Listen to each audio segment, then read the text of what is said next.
ادي شاند البغداد انا بشت نيفرو جبريار هوسا ادي تقال سروك وزير عراقي سوداني جفين بين بيكوني سي مجارين جرينج جيب طيبات جي فيجري تقال شاندا هريما كردستان انا يا الهري بي جيب طيبات جي موچه خورين هريما كردستان اتنا استوديو دافي مجاري زيرترن بحسكين دكتوره نهلا افندي عندما برلمانتو عراق ديال مدا دكتوره انجلا قال بخير هاتن زور سپاس جارا یکم نی نشاند برف بغداد و چون لیوی جاری هیویک هی او پرسین هیب تایبتیجی بین چرا سرکنن یاش همیه گرنگ ترجی چر سر راست کردن یا صاب و جیبت چجی هنارتنا موچین موچخوران دم خودا و برا دیار کری یا موچه زور سپاس سرتا اسلام بو بینرانی کردستان بسیار هی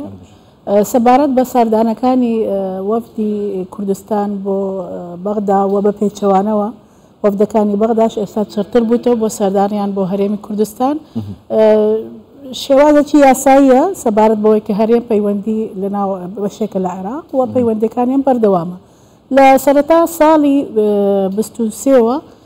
دوای ڕێککەوتنی نێوان حکوومەتی بەغدا بە سەرۆکاتی محەممەد شەیع سوودانی و بەڕێز کاک مەسرور بەرزانی سەرۆکی حکوومەتی هەرێمی کوردستان پەیوەندەکان چرتر بوویتەوە لە نێوان هەرێم و حکوومەتی فدرال بۆ دابینکردنی شایستە داراییەکانی هەرێمی کوردستان و هەموو مافە دستوریەکانی کە هەرێم هەیەی لەگەڵ عێراقدا سەردانەکان پێویستن لە دوای ئەوەی بودجەش پەسەند کرا و هاتنی بەشە بودجەی هەرێمی کوردستان وەکو قەرزێک لە بانکەکانی عێراق بۆ هەرێم و سەردانەکانی حکوومەت وەفدی حکومی چ لە ڕووی سەربازی چ لە ڕووی دارایی چ وەکو ئەنجومەنی وەزیران ئەم بابەتانەی هەموو چڕ کردیتەوە بۆ ئەوەی بتوانین موچەی فەرمانبەران لە کات و ساتی خۆی بدرێتن و ئێستاش ئەو مانگانەی کە مایتەوە نەدرایە تا ئێستاوە هەوڵی جدی دەگرێت لەلایەن وەزارەتی دارایەوە و ئەنجومەنی وەزیرانەوە بۆ ئەوەی ئەو مافە شایستانەی فەرمانبەرانی کوردستان لە کاتی خۆی بدرێتن و ئەو مانگانی کە تاخیریش بووە دڵنیایان دەدەینەوە کە ئەمە مافیا نافۆتێتن بە فەرمانبەر ئەو پێشنیازن کو دەینە بەحەزکردن کە حتا چڕا دەدێ بەغدا ڕازی بەلێ هەموو بگشتیژی ڕازی بوونا بەغدا چه هنارتنا موچەی بۆ 700 ملیارە چژی حتا هنارتنا نەفتەی بەکو هەفتیە بێدێ دەست پێ بکە تایبەتیژ وەکی ئێماژە پێتێکردن دیسە شاندەکێدی بچێت هەمی دەماشان چن وەکی تەژێ ماژە پێکردی و کارێکی یاساییە چونکی کوردستان بەشەکەشی عێراقی لێ بۆشی عێراق کوردستانی بەشێکی خۆ نزانێت وەکێکا چا شایستەین دارایی بوو ناوچەیان دنچن و موچەیان موچەخۆران وەختی خۆدا تێنەداین بۆ سات گەل هەرێما کوردستانی تەعامل نایەتەکردن طبعا ئەو بابەتە زۆر کێشەی لە دوو هەبوو چونکە بودجەی فعلی دانەندرا موچەی فەرمانبەران لە بابەتی میزانی عراق بۆ ئێستا هەوڵێکی جدی دەدرێت لەسەر ئەو بابەت کە بودجەی موچەی فەرمانبەران جیا بکرێت لەو بودجەی فعلی کە دابین کرا بۆ کوردستان حتا هەموارە یاسای تێتەکردن ئەو ئێستا لە سەرەتای دانیشتەکانمان کە لە مانجی یەکەوە دەست پێ دەکات و دوای پشووی پەرلەمان کار لەسەر چونکە ئێمە ئەو ساڵە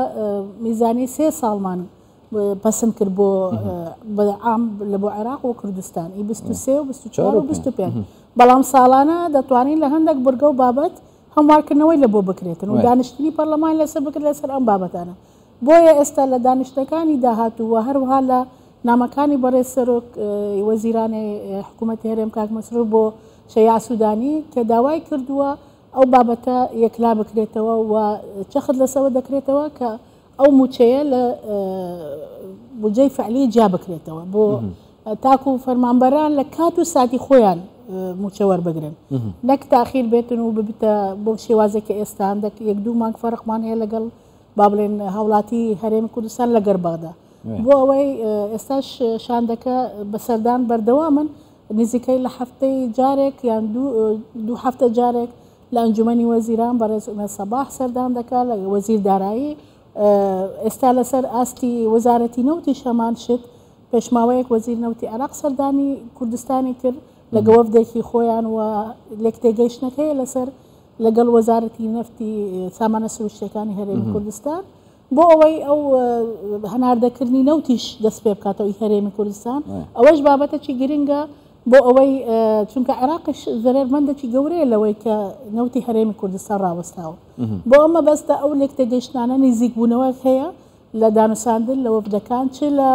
کاتی سەردانیان بۆ بەغدا و هەروەها کە شاندەکانی بەغدا سەردانی ئێرە دەکەن. دکتۆر تا ئێمەژە پێکرد یعنی حتا موچەی موچەخۆرانش نەفەقەتی فعلی بێتە جوداکردن ئەو پێتیوی پڕۆنشتنی هەیە و هەموارە یاسا یا بوو 2024 ئەو دە کەنگی بڕیار سەر بێتەدان یانجی کەنگی تایبەت دێل سەر وێ مژارێ بجەون پەرلەمان وەکو ئاماژەم پێکرد دوای دانیشتەکانی پەرلەمان کە دەست پێ دەکاتەوە لە پشووی فەرمی ئێستا ئەمان لە ناو پشووی فەرمینە ئی پەرلەمان لە دوای سەری ساڵی تازە ئەو دانیشتانە دەست پێ دەکات و هەموارکردنەوەی لە بۆ دەکرێت بەسەدەسە چ موچەی موچەخۆران ێدی نوێ تەفاوتانش ئالیە بە بەتەکید پشتڕازبینێک هەیە وانە پشتڕازبینێک دایە بەخدایە واللهی بەغداشنە بێ ئێمە وەکو حکوومەتی هەرێمی جەنابی کاک مەسرووری زۆر تەکیدی لەو خاڵە کردەوە کە موچەی ساڵی 2023 نافەوتێتن لە بۆ فەرمانبەرانی کوردستان ئەنجاگە هەندێک تاخیریش بەڵام ئەمە داکۆکی هەندێک تاخیر بتیۆن گەلێک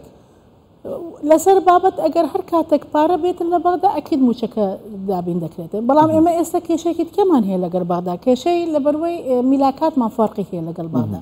ئێستا ئەگەر ملاحەزە بکەین میلاکاتی کە لە وەزارەت دارایی لە بەغدا هەیە لە 2013 میلاکات دەست بووە تو لە 2013 تا ئێستا چەند فەرمانبەر زیاد بووە ئەو فەرقەی کە لە نێوان میلاکاتی ئەو لە لای بەغدا هەیە و لە ئێمەش هەیە ئەوەش کێشە دروست دەکات لە ئەو بودجەی کە تەرخان دەکرێتن حتا بە نسبەت قەرزەکە کە 700 ملیار دەداتن یعنی فەرقەکە لەوەیە ئێمە میزانەکەی کوردستان 900 ملیار دینارە بەڵام ئەوان کەمترمان لە بۆ دەنێرن لەبەروەی میلاکاتی فەرمانبەران دکتۆرە ناوا ئەگەر داهاتنە دەست پێکردن چ تشتێک دێ ئایدی جواتان و نەرێن عێراقی بە گرێدەی هەناردەکردنان نافتا هەرێما کوردستانی و ڕێکەفتن ژی ناوا کۆمپانیا داهاتی نەکردن کۆمپانیا ژی تایبەتیژی ئیدی هەمی تشتێک سەداسەد حاضر کردیە ji wî ku awayekî yasayî û asayî hinartina naftê dest pê bike çi pirsgirêkek tirêkê de heye bû vê meselê بەخۆی هەناردەکردنی نەفتی دوای محکەمەی پاریس ڕاوەستە بەڵام ئێستا وتوێژەکان لە ئارادانە چ لەگەڵ تورکیا چ لەگەڵ لایەنی حکوومەتی عێراق و حکوومەتی هەرێم بۆ ئەوەی دەست پێ بکاتەوە هەناردەکردنەوت ئەوە گرنگە بە نسبەت ئەنجومەن نوێنەرانی عێراقی یاسای نەوت و گازە کە بەتەمان بێتە پەرلەمانی عێراق و لەوێش گەنگەشەی لەسەر بکرێ ئەوەی جیاوازی ئێمە لەگەڵ ئەوان ئێمە یاسایەکمان هەیە لە کوردستان دەمێکە ئیشی لەسەر دەکرێت و لە پەرلەمانی کوردستانیش پەسەند کرایە بەڵام لەوێ نییە بۆیە ئەو جیاوازی هەیە ئەبێ یاسایەک هەبێتن بۆ ئەوەی مافی هەرێمی کوردستانیش لە بەشی گاز و نەوت پێشەل نەکرێتن و یاسایەکانیش نزیک بن لە یەکترەوە یاساکەی وەکو لە هەرێمی هەیە و هەروە ئەو یاسایە کە پەسەند دەکرێتن لە پەرلەمانی عێراق دکتۆرە نەهلا ئەفەندی ئەندامە جواتان و نەرێن عێراقین گەلمە دەبوون گەلێک سوپاس بەدە سپاس هەر بژ